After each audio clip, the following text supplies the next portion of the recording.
Good morning. This is November the 22nd, Friday 2024, and we are in BBIS first semester compulsory English class, where we just finished the essay How the Web Destroys the Quality of Students' Research Papers yesterday, and I said you try to summarize the essay in 2 paragraphs, and then I said you write the interpretation. If you give these pages, I will take home and read it. If you can, you write your name and write your college email, because I may like to send you feedback in email if I get time. I'm not sure. So if you can hand over page, not necessary. I will take and go through. I'll just quickly see we have not done. You forgot to bring the paper? Okay. Have you done? Okay. Have you done? I can't go through right now. I want to confirm who has done, who has not done. Okay. Personal takeaway. Did you take any online support to write this thing? Okay, fine. Have you done?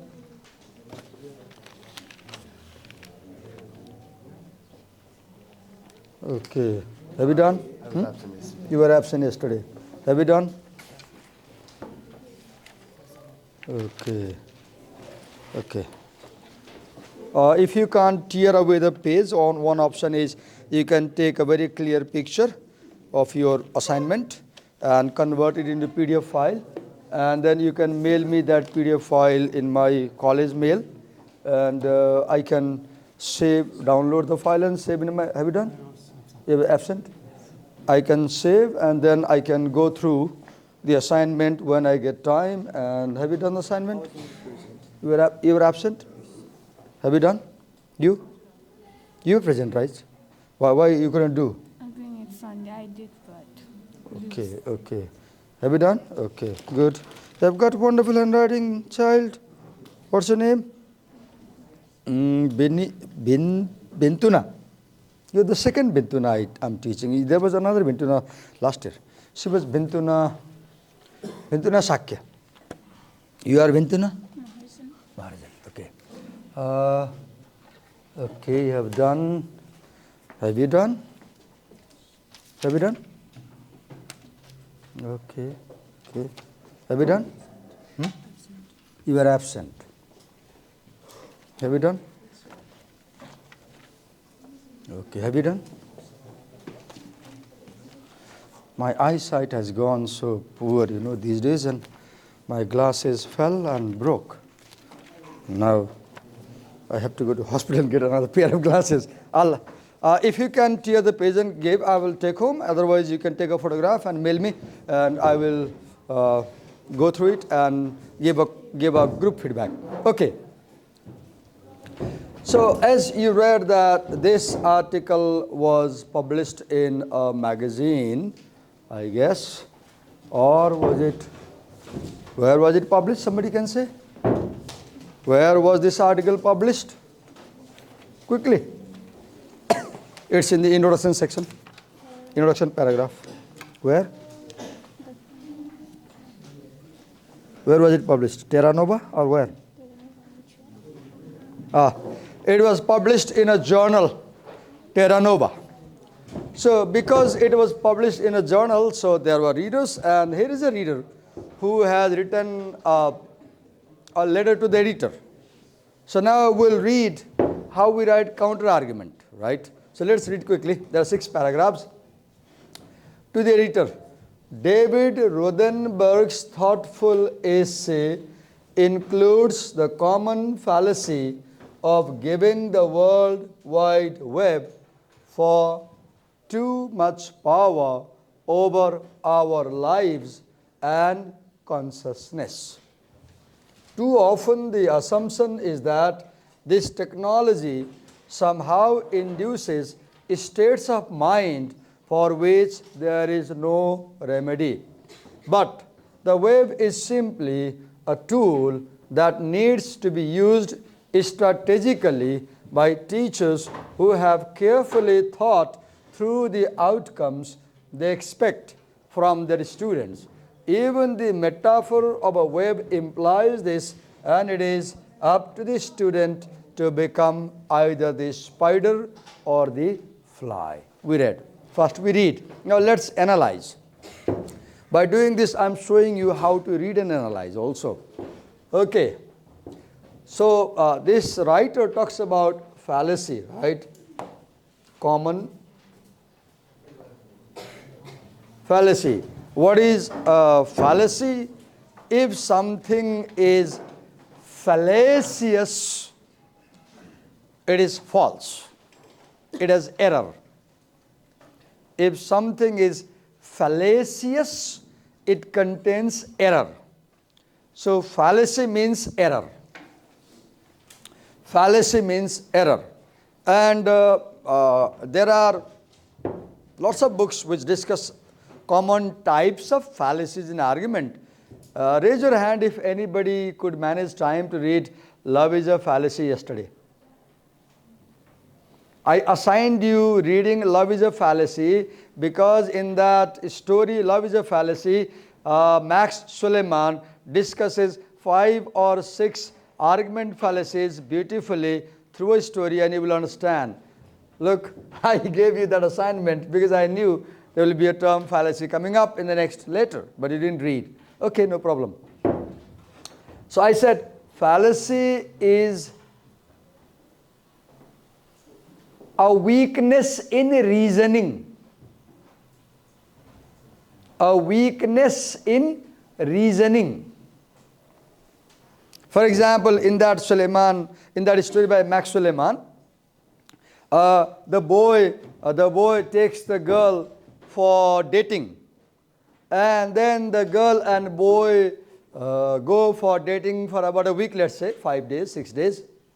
After dating for 5-6 days, the boy proposes the girl, and the boy says that we have been dating for 5-6 days, and now let me propose you. And he proposes. He says, now we know each other, so let's get married. Then what the girl does? The girl says, no, how can you say that by dating you for 5 days we know each other? The girl says, how can you say? Just it's 5 days only. It's lifelong question to live life together. So how can you say that we have dated 5 days we know each other? No, I won't marry you. Then the boy says, darling, you don't have to eat the whole cake to taste it. You see what the boy, see the boy's argument. Darling, when the girl says we have dated only 5 days and life is 100 years, so how can I decide 100 years life only in 5 days dating? Then the boy says, darling, you don't have to eat the whole cake to taste it. That's a common proverb. You can take a small piece and you know how tasty the cake is, right? Then, you know what the girl says? The girl says, oh, you are making a fallacy. I'm a girl, I'm not a cake. And she rejects. So the girl shows, what is the problem in the boy's argument? The boy is comparing a girl with a cake. And when you compare a girl with a cake, it's more problematic because you are implying that a girl is cake you can eat. It has sexual implications. That is more dangerous. You should never compare any women or girls with something to be eaten. Never do that. Never compare girls with dolls. Never compare girls with cake. Never compare girls with dresses. Never compare girls with any item. Girls are not goods. They are life. They are human being. So what the boy says? He says, he compares the girl with a cake, right? Meaning that just as you take a small bite of cake and you understand the whole cake is beautiful, I have dated you only for 5 minutes, but I know you are beautiful. Then the girl says, no, I'm not a cake. I forgot the name of the fallacy here, but my point, what I want to make you understand is that fallacy is a fault in reasoning. a fault in reasoning, incorrect reasoning. Now look, what is the fallacy here? I again request you, please read that story by Max Suleiman titled Love is a Fallacy. You can easily get the PDF file in Google. Giving the World Wide Web far too much power over our lives and consciousness. So this writer says David Rosenberg gives too much power to the internet in comparison. Your attendance sheet, please. She has come to collect it. He gives too much power to the World Wide Web in comparison to our life and consciousness. So he implies that our life is more powerful, our consciousness is more powerful. We are not that weak that internet can harm us. Now, as I read this line today, yesterday I read one news that Australian Parliament is going to implement a law that will prevent children below 16 from using any social media, whatever soever, any social media. And if a social media company allows a child below 16 to open an account, the company will have to pay $50 million fine. I like the law. I wrote, Nepalma yesto kanun banauna dhila bhaisakyo in my Facebook account, because I know what is happening to you, right? Because social media. So I disagree with this argument. He disagrees with Rosenberg. I disagree with Cummings, because I know internet can destroy your consciousness. Internet can have such impact which has no cure. Read it. The assumption is that this technology somehow induces states of mind for which there is no remedy. Look, Cummings says that World Wide Web does not induce states of mind for which there is no remedy, and I don't agree. Yes, internet changes your mind in such a way that till now there is no medicine for that. And I have seen many instances in India and around the world where young children have gone crazy because of excess consumption of screen. So the argument here that the internet does not harm your mind, I won't agree. I won't agree with this writer. But see, in every argument, you have argument marker. This is one idea where the writer disagrees. Disagreement. Now come here and read this. Web is simply a tool that needs to be used strategically by teachers who have carefully thought through the outcomes they expect from their students. Okay. This line I agree. I like this line. I agree. Here I don't agree. Web is a tool. Okay, fine. I agree. I also agree that we should use internet strategically. A week ago, I got a call on my WhatsApp number from somewhere, I don't know, but as I didn't know the number, I didn't receive. And when the call was dropped, I logged into Google and checked the phone number. And I went to Gemini. And I said, Gemini, I got a call from this number. Tell me something about it. Then Gemini says, this is a hacker. I never received a call from this number. And Gemini tells me this number comes from Nigeria. And Gemini tells me a story, what they do. So I use internet strategically. If I had received the call, my bank account will be empty. Chances are that if I receive WhatsApp call, chances are my mobile may be controlled by somebody. And people may peep into my mobile. They may know what is happening. I have had such incident 2 years back. And I had a very difficult time simply because I received a video call. I was in a big unimaginable trouble. Simply because I received a video call of an unknown person. Use internet strategically, right? By teachers. Now, I did that. In my BBA class, I used to tell students, take a mobile phone, no problem. I used to say, put on the screen, no problem. I used to say, use it, no problem. But I realized that my students are more tempted to misuse mobile phone than use it properly. Out of my 3 years experience, now I've decided that I won't allow mobile phone in my class because I found that this age group doesn't know how to use it properly. And you're more tempted to misuse it. And I have problem in my class, right? So this argument that teachers can train students to use properly, in my experience says this doesn't work. At least in Nepal, it doesn't work. Here it doesn't work.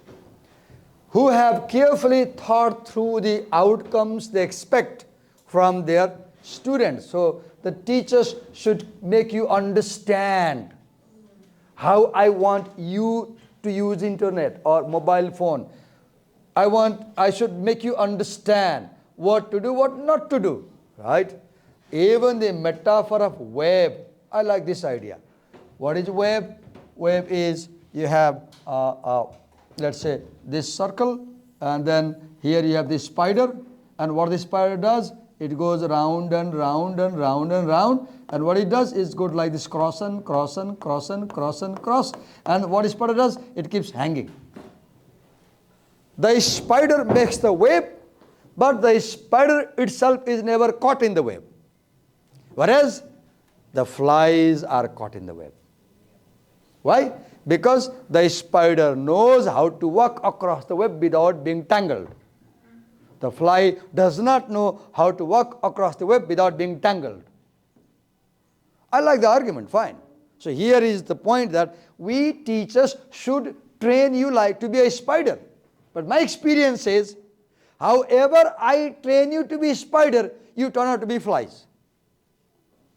My experience says, however I teach you to be spiders, you turn out to be flies. Only 3 days before, I was in that class. In that class, I won't name the class, I'm on the recording. I'm explaining communication. I'm teaching communication, going around the class. And what do I see? Here is a girl in that class. And she has a mobile phone that is turned on. I just came and I happened to see her screen, and what she was doing, she was scrolling and seeing who is online right now.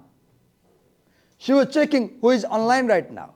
I picked up the phone and I said, look, I'm teaching you in my lesson and you are paying attention. And she switched off the screen. This tells me whatever you do, the attraction of the screen is so strong that teacher's teaching fails. It doesn't work. It does not. It simply does not work. So it should be like the Western countries where they have a law. What law? A teacher has authority to decide whether you can come in my class with a mobile or without mobile. So somebody told me in my online interaction in teachers forum, I wrote this problem on that forum and wanted their feedback in Western countries. They said, oh, that's not a big problem. Simply tell them not to bring it. That's the rule. But here if I tell you not to bring mobile, you will go to principal sir. And he will say, Mitra sir, Divakar sir doesn't let us use mobile phone in class. That will create a problem. Because in Nepal, a classroom teacher is not given authority to regulate mobile use. Colleges allow you to bring mobile. By allowing you to come inside class with a mobile phone, colleges are actually harming you. They are harming you. And you like that because you like the mobile phone. So the argument that I should train you to be the spider doesn't work. My experience here says it doesn't work. Okay. So you decide whether you want to be a spider or a fly. See the counter argument. So what is happening here? There are two things in argument. Let me right now mention. One is there's a word conceding. Conceding means you agree with the person. Yes, here you are right, but here I don't agree. That's how you go. When you write counter argument, you not always say no, no, no, no, no. That's a bad thing. Because nobody makes 100% bad argument. If I say something, I may have said something wrong, but I may have also said something right. So look here, read down and I'll show you this point. Actually, it is often poor course design that impedes student performance to a far greater extent. Okay, David Rothenberg in his essay, if you remember, Rothenberg in his essay raises the question, why does my student not write good research article? And then he says the blame goes to library and the blame goes to internet and the blame goes to teacher, right? But Rothenberg in his essay, 13 paragraphs, nowhere talks about course design. And Cummings picks up that point and he says students may be writing poor research papers because the course in research is poor, and I fully agree. I have no hesitation to speak on this camera and criticize the university where I work. At the university, I have a course, 586 course code. The course name is thesis writing. The course was made by the university in 2014 or 15, I forgot. I taught that course two cycles. And what I found, the course does not teach anything which is useful to my students. Students write research in another way, and the books in the course explain research another way. So Cummings' argument that students may not be writing good papers because the research course, the thesis course is poor, is very true. And I have evidence. At Tribhuvan University, there is a paper, 586, which is for thesis writing. And I taught that course 2 years. And I found that the practice of research in the department does not match with the theory of research taught by the books in the course. As a result, the students are more confused than understanding research. And one of my friends last time told me, Divakar sir, I taught last year the same course, and I found that the books in the course are very poor. So what I did not teach the curriculum. I taught based on experience. So Cummings is very true. I fully agree with Cummings that yes, when courses are poor, learning is impeded. Okay. Realistically, the web no more destroys the quality of students' research papers than does television, blackboard, overhead projector, poorly designed research assignments are routinely handed out to students, or the rote way that some teachers present their materials. Look here, point by point, how, oh God, I mistakenly clicked over there. Sorry. Okay. So when he blames television, see, this is how we interpret. When Cummings blames television, Cummings is not blaming TV. Cummings is criticizing parents. Cummings is criticizing parents and family. Where do you watch TV? At home. And Cummings is implying that our parents should regulate how we watch television at home and what channels we watch. This is how we read. And your problem is, you read television word there, and you can't go beyond the television to mean parents and family. So please, I request you, if you want to grow as a student, learn interpretation. or learn implied meaning. Implied meaning. So by TV means family, parents. So parents are to be blamed. Blackboard. Now, when he blames blackboard, he is not blaming the wooden piece over there on the wall. He is blaming the teacher. You have been in schools and colleges by now 13 years. Do you realize there are many teachers, even Divakar sir, who do not know how to properly use the blackboard to teach? Have you seen? There are. Blackboard is the very crucial space in the classroom because it is that whiteboard where I function. Look, in this interactive board, I have highlighted, I have bold-faced, I have used colors, I'm circling, I'm using multicolors because this allows me.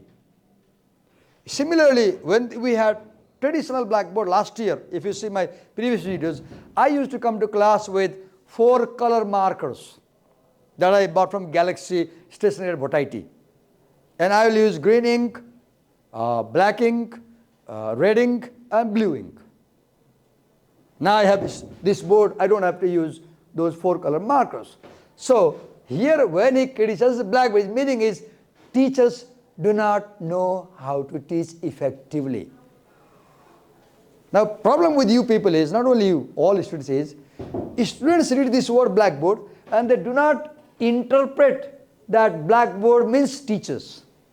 Right? Then overhead projector. When he says over projector, he is criticizing technology. Too much technology. Last time in that class, the girls said they were not bringing book for 1 month. Then I talked to one girl. I said, can you help me? Why are you not bringing? Then she said, Divakar sir, actually, no other teachers ask us to bring any book. You are the only teacher in this 5 subject who is asking us to bring book. That's one reason. Second, she said, in other subjects, all teachers mail us slides, PowerPoint slides. So we get PowerPoint slides, so we don't have to go through the book. Then I realized, oh God, I wished there was no email system. I wish there was no internet. Then teachers won't be able to dump spoon feeding. No, kokhai teaching. I call that kokhai teaching. When parents use kokhai. Right? You are not ready to eat and they are feeding. So the point here is too much use of technology is harmful. Then look, poorly designed assignments. I gave you an assignment yesterday. I said summarize in 2 paragraphs, interpret, analyze critically, and read what you learned. I don't know if my assignment was effective or poor, right? Then the rote way that some teachers present their material. Maybe my class right now may be rote way, I don't know, because I'm not interacting much with you. I'm not allowing you to speak a lot. For example, look, this student, she was scratching here. Because maybe I should have involved her in the class. Maybe because I'm speaking a lot in this class, maybe she's not able to connect in the class. I don't know the reason. Or maybe she is sick, maybe she's not willing. But I see that this child is not involved in my lesson. So I doubt if she's learning right now. Right? Because she's not paying attention. I may be responsible, I don't know. So here, what are they blaming? What is Skimming saying? The way teachers teach, the way teachers present material, that may be reason why students are not able to do good research. And I agree. Let me tell you, research and the ability to do research is directly connected to pedagogy. Research means asking questions. Did I allow you to ask questions in this class today? No. Do I generally allow you to ask questions in my class? No. Now, if I don't allow you to ask questions in day-to-day class, you will not develop the faculty to ask questions. As a result, in future, you won't be able to carry out research. So if I want my students to be good researchers, then in every class, I should ask my students, read the paragraph and raise questions. then only in future they will read a text and raise questions. So we teachers falsely, wrongly, do not allow you to raise questions in class. We don't encourage questions in class. As a result, students do not learn to raise questions, to inquire. That is called inquiry approach of teaching. I repeat, inquiry approach of teaching, where teachers encourage students to make inquiries on the topic. And look, Divakar sir is not allowing you to ask questions. So you won't develop as an inquirer. You will develop as a container. What is a container? A container is in which somebody puts things in it. So I am treating your mind as a small mug and my mind as a jug. And from my jug, I am pouring content into your mug. This is bad teaching. This is called jug and mug education. This is called what education? Jug and mug education, where teachers think their mind is bigger jug, and from home they come filled up with 20 liters information for today, and they think your mug is small and empty, and I sprinkle. But the point is, when I sprinkle like this, 90% goes on the ground, only 10%, 5% goes in the mind. The point is, if I lecture in class as I am doing today, and you don't pay attention, you forget 90% and you recall only 10%. What is good? I should involve you, I should make you interact. So the point is making is that our teaching method is not appropriate. In terms of quality, where does the buck stop? Buck means who takes responsibility. Now, I would hope at the professor's desk, see, if students are not writing properly, if they are not doing good research, who is responsible? The teacher. Where the questions about what is acceptable research need to be discussed and answered for the students' edification. So I, as a teacher, should explain my students what is acceptable and what is not acceptable. Right? While the professor makes it clear that grades will directly reflect those standards. See, what is the problem at the university? I'm sorry, I'm bringing time and again my example from my university because these are authentic examples based on my experience. Students write poor research and we teachers give them higher grades. Though their research doesn't deserve, but we give higher grades often. I might have given, I agree, I confess. This is bad. This should not happen. I should tell my student, if you do not improve this section, you will get C grade. I should tell them, make these changes to get A grade. But what do I do as a teacher? My student does not improve. My student doesn't work hard, and I give him grade A. So I am the culprit. I am the criminal. I am the responsible fellow. The teacher is responsible if students are not doing good research. But look how beautifully he... Now do you see, in this line, he is agreeing with Rodenberg. Because Rodenberg also says, professor is responsible. When you agree, you are conceding. Concede means to agree. Concede means to agree. Move ahead. Look how, as I teach you like this, one worry is in my mind is that I am using lecture method, I am being teacher-centered, but I am doing this because I want to give a demonstration, maybe a good demonstration, how we should read. Now I want you to read like that, other lessons at home. Professor Rodenberg's general points, however, look this marker, however, because in paragraph 2, he disagreed. In paragraph 2, he disagreed. In paragraph 1 also, he disagreed. But now, he is going to agree. however, are well stated, and I admire his willingness to accept the challenge of what I consider the hard job of real teaching. When he says, I admire, this is called concession in argument. This is called conceding argument. This is called agreement in argument. And when you write counter arguments, you should not 100% disagree. You should also agree at points. I admire his willingness to accept the challenge now. Let's read this highlighted part. The hard job of real teaching. What is real teaching? Teaching students how to read.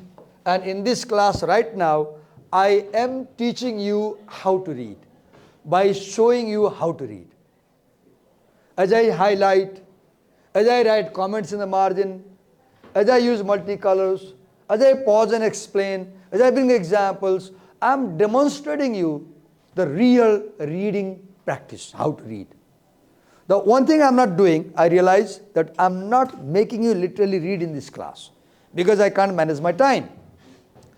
Look, second, a teacher should teach students, take time with the language and ideas. We spent 40 minutes reading 3 paragraphs. Our class has gone for 40 minutes by now. And we have discussed only 3 paragraphs. What does it mean? We are being very slow. We are stopping at every word.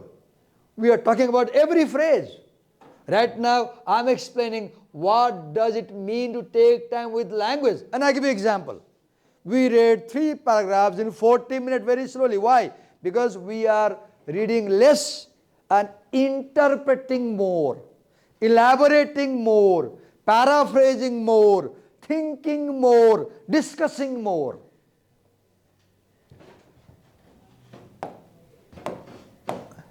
Okay. Take time with ideas to work through argument. Look, how did I work through argument? In first paragraph, I read Cummings' claim and I said, no, I don't agree with Cummings. When Cummings says that internet does not damage our mind, I don't agree. Because my classroom experience tells that internet damages my students' mind. Look what I'm doing. I am working through argument. To work through argument means point 1, understand argument. Point 2, analyze argument. Point 3, come up with counter argument. When Cummings said that a teacher should train his students to be a spider and not a fly, I said, no, I don't agree. Because for the last 3 years, I tried to teach my BBA students, BBIS students to be spiders. And I found they always become a fly. Because the attraction on the screen is so luring that my teaching doesn't work there. What I'm doing, I am understanding Cummings' argument and I am agreeing and disagreeing. Here I am agreeing to synthesize disparate sources to come up with original thought. See, in research, synthesis is very difficult. It's the toughest job in research. Even refined researchers have tough time. Why it is difficult? Let me give an example.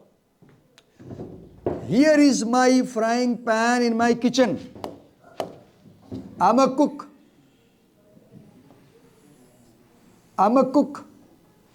Here is my frying pan.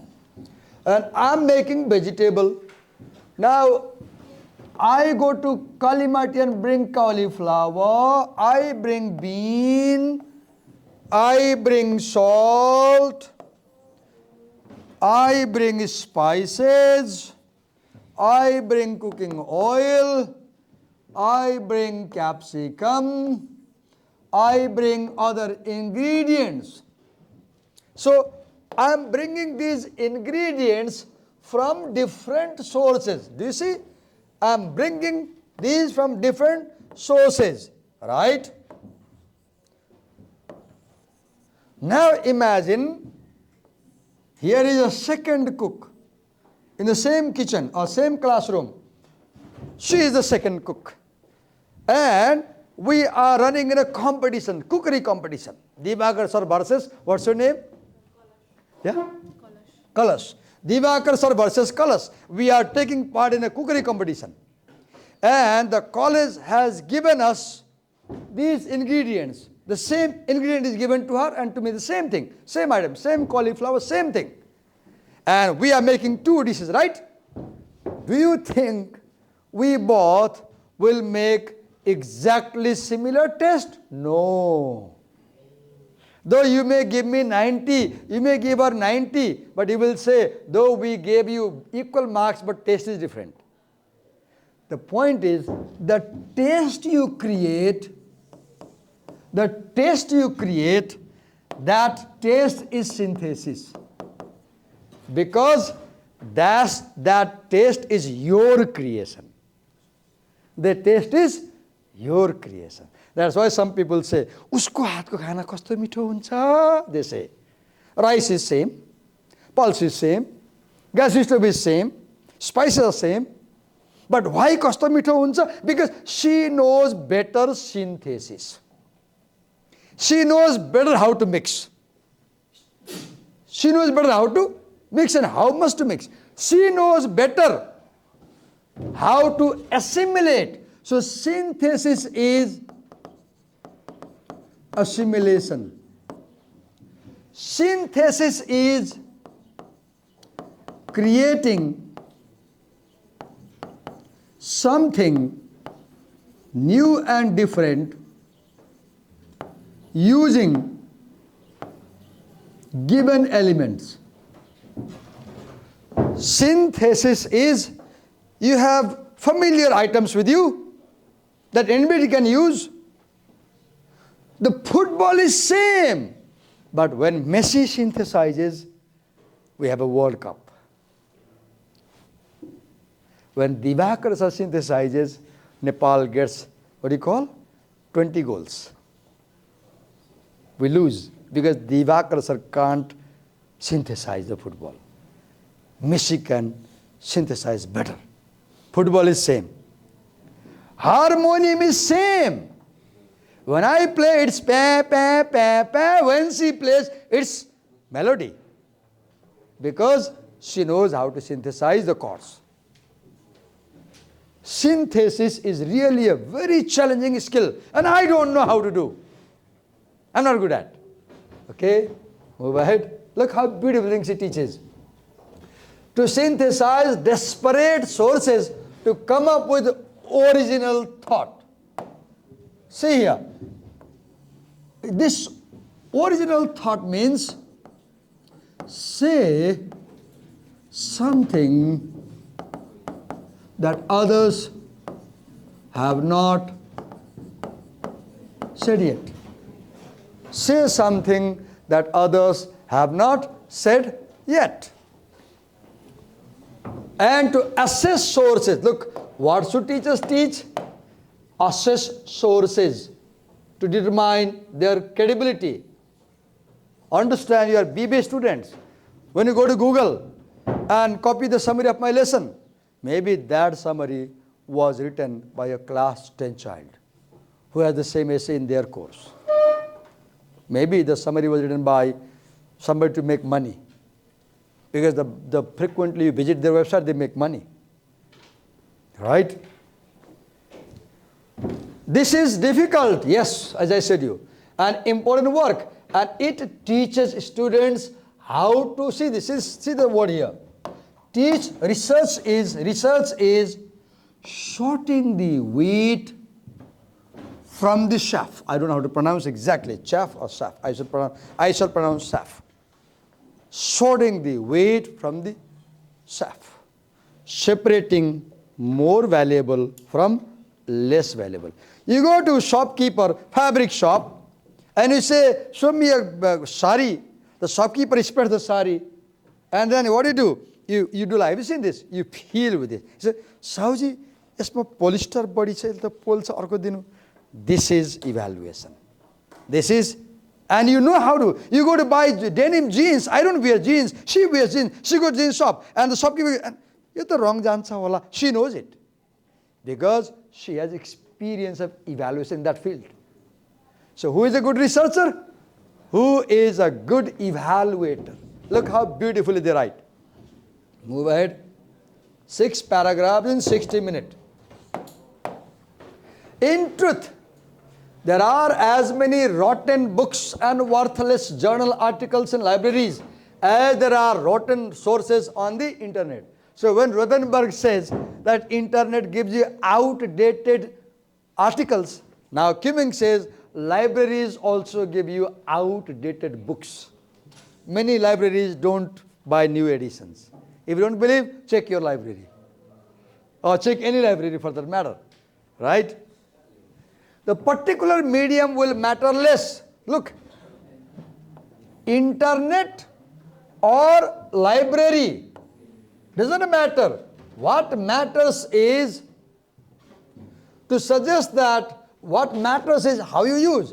To suggest that the web is solely a source of ephemeral advertisement about information is a spacious generalization. When Rothenberg in paragraph 6, he said that information on internet is not information but advertisement. Kimming says that's a hasty generalization, sweeping remark.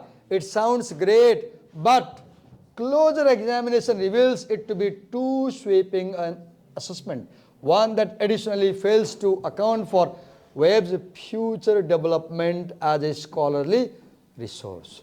Today, look, Kimmings wrote this in 1997. It is 27 years now. And today we know what Kimmings didn't know, what Rothenberg didn't know, that we have AIs, we have tools that can help us do great research. You have 1,000-page book. You need 1 month to read. Upload the book, and AI can analyze for you in 10 minutes. AI can analyze it for you 10 minutes. There are websites that analyze research papers for you. You upload the research paper, ask your question, and AI will answer your question reading the paper. Your time is saved. AI can analyze your data, for example, though it may be a question whether we should do that or not. 5th paragraph. We should not allow the spider of popular culture to spin us up in a web of helplessness. Here I agree this point. Spider of popular culture. Spin us up in a web of helplessness and despair by allowing the internet to become so personified that it takes on extraordinary powers. But though Kimming says we should not give extraordinary power to internet, but I fear internet is becoming extraordinarily powerful, especially because of AI. It is just a bunch of interconnected computers. No, I don't agree. No, I fully reject. Internet is not just computers interconnected, it's much more than that. It's software, it's applications, it's spyware, it's scamming, it's hidden cameras. Now I read that my Wi-Fi router can watch me in my bedroom or living room, wherever it is. Now I read that my television that has a smart camera over there, somebody can hack my TV and watch me when I'm in my living room. So internet is not just connected computers. It's much more than that. I don't agree with it. Kimmings.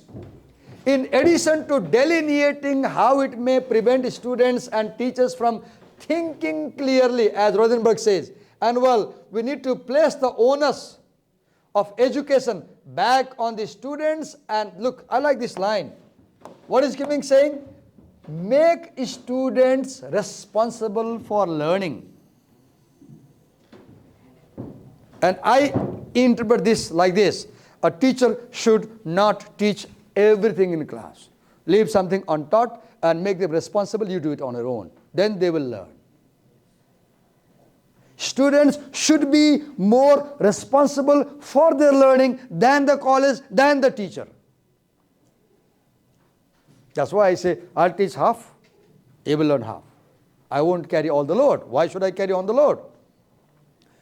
And insists that students perform certain standards by intelligently using available tools and technologies, books, journals, computers, and so forth. But my experience is that it's very difficult to make students read. Move on, last paragraph. These issues will become increasingly important. These issues means these issues. These issues means thinking clearly, thinking well. These issues means making the responsible learning and making them read books, read journals, take computers, and so forth. These issues will become increasingly important as the waves of the so-called age of information approach flood stage in the years ahead. It's 2024, and it's very right. Today, we have flood of information on the internet. Among the dikes, sandbags, and navigation equipment that a college can offer are, see the last paragraph is very powerful. Look, what should college do? What should university do? Rigorous courses in both rhetoric and critical thinking. Teach students how to speak, how to read, how to write, how to analyze, how to discuss, how to persuade, and how to verify sources, how to check authenticity of sources, which all college students should be required to complete. Indeed, the web may very well turn out to be precisely the burr under the saddle. What is burr under the saddle? You have shoes, you are a horse rider, and you have shoes, and your shoes have burr, you have pinching kind of thing, and by the side. And as you ride the horse is lazy, and you pinch like this, and there is pinch, and the horse runs. A burr under the saddle, something that triggers and inspires you to work hard. A burr under the saddle, burr. It pinches you, and you jump and you work. Do you get my point? A burr under the saddle. See the metaphor. He is using metaphor of horse riding. That compels everyone in education to return to our mission. What mission? See, teaching people how to think in disciplined ways. This is the most powerful line I like. The ultimate goal of education is teaching students how to think in a disciplined way. The most important thing for your academic career at university is learning how to think. Learning how to think. And thinking develops only by thinking, not by this.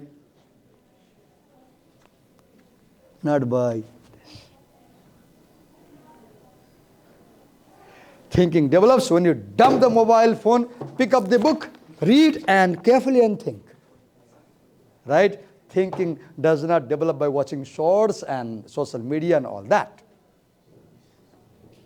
That's the argument, at least. That's the argument. You may disagree. You may write another essay to me. Divakar sir, I had this lesson on this essay. Here's my essay. I don't agree with you. And give me the essay. I'll read it. Here is the challenge. Can you submit an essay to me where you fully disagree with what Rothenberg says and submit me? I'll give you 10 marks extra. That's a challenge for you. Submit an essay where you write and argue why and how you disagree with Rothenberg. I'll give you 10 marks extra. Thank you. Thank you.